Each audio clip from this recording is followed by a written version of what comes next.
Tinoda kukukwazisai zvakare kuchirongwa chino chinonzi NHAI PASTOR chamunopiwa neMandara Studio House. Tinoda kutenda kuti muripo. Tokurudzirai kuti muite tune in kuFacebook, YouTube, maplatforms ese eMandara muchidzidza zvidzidzo zvakawanda zvamunopiwa newarongi wezvirongwa izvi. Zita rangu ndinonzi Pastor Gwizo.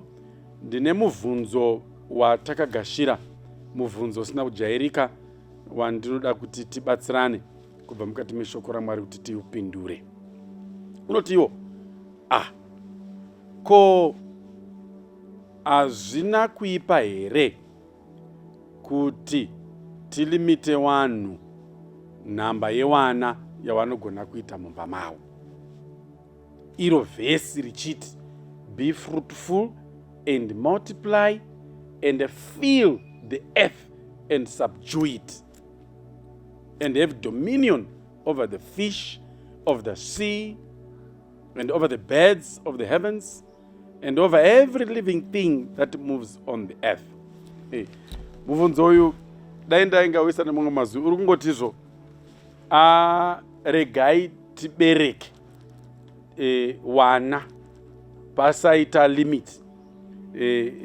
Ini ndingalongovhunza kuti ko zvino iwewe ndiwe unoda kuzadza nyika here uri one? Iwe ungori one woga ndiwe unoda kuzadza nyika here? Be fruitful and multiply, fill the earth. Ari kubvunza ari kungoti ko tingalimita here one?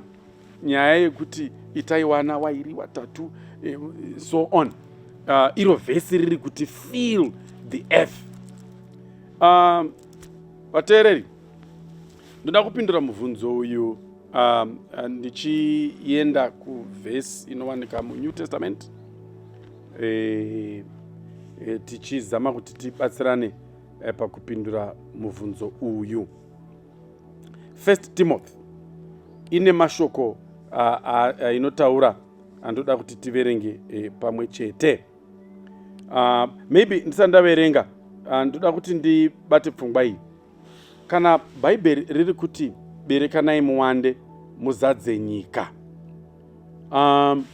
kuzadza nyika uku irayiro yakapiwa vanhu vaviri watisisina, asi watinotoziva nhamba dzevana wavakaita.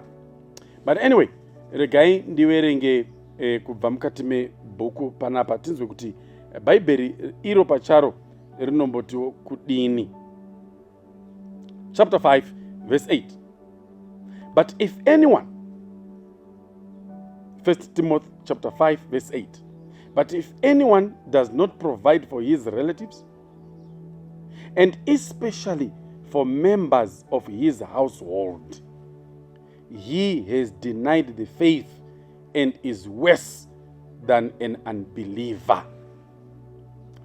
Wadiwa hama wateereri, tagara baba namai, ndisuyo tawanana neimba yedu.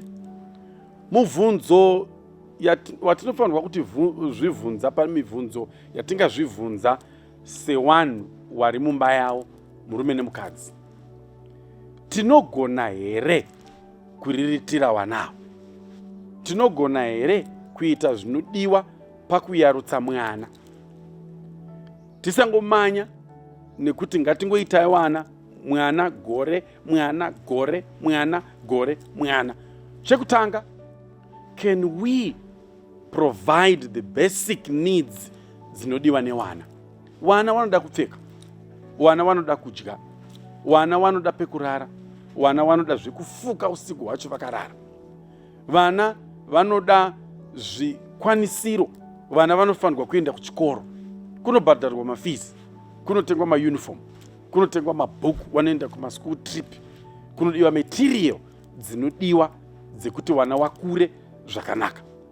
Zvino kana isu toita wana wazhinji nokuti vhesi yakati fill the earth, imi muri kungozadza nyika nawana wamusingagoni kupa chikafu, wana wamusingagoni kutengera hembe, wana wamusingagoni kuendesa kuchikoro nekuita zvikwanisiro zvose zvinodiwa pamwana hamuchakwanisi.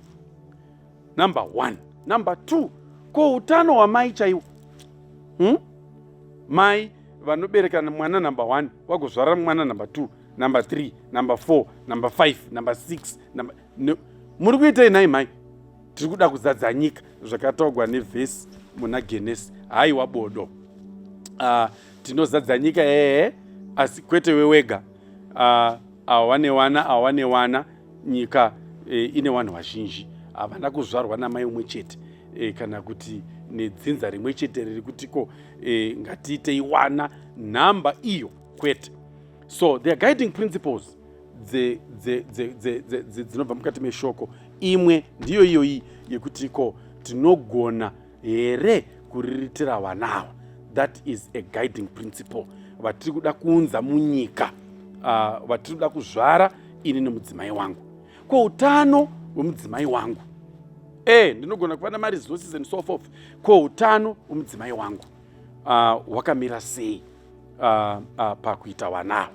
So bhaibheri hariti zadzai nyika rigova blind pamafacts maviri aya nemamwe atingaedhera mukudzidza nyaya nekupindura mubvunzo uyu.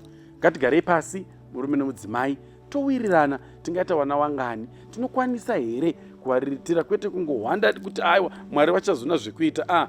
Vhesi yati hanzi asingakwanisi kuriritira vana wake, achichengetedza wemhuri yake, kuchengeta mudzimai wake newana, hanzi munhu iyeye is worse than an unbeliever. Vamwe makanditeerera kudai munotoziva kuti makazvagwa makawanda ende raive dambudziko kukura kwenyu. Vamwe vakatozodzidziswa nana mukoma wakuru, vamwe wakadini, vamwe vanogona kuhwanda nevhesi yokuti aiwa takazvara takawanda ngatiwandei. Kwete, tisaomeserana. Ngativei vanhu vanotarisa mafacts zviri open, zviri clear. Vhesi haiti zadza nyika, asi inototiwo zvakare vhesi yotiwo zvakare gona kuvachengeta, gona kuvariritira. Mwari wakomborerei as we plan our families, vasati varoorwa nevakaroora, as you plan your families, as couples who are already married, as young people are planning to get married, plan how many children are we going to have? Are we able to sustain these children, to provide for all their needs? What about the health of the mother? Take it into account. All these are critical issues to consider. Tisangofunga zvekuzadza nyika chete. Mwari wakomborerei, Mwari wakuitirei nyasha. Tokurudzirai kuti muite tune in to this station patinodzidza nekupindura mibvunzo inobva kwamuri paFacebook, paYouTube. Please subscribe and let's all be blessed. May the good Lord bless you. Thank you.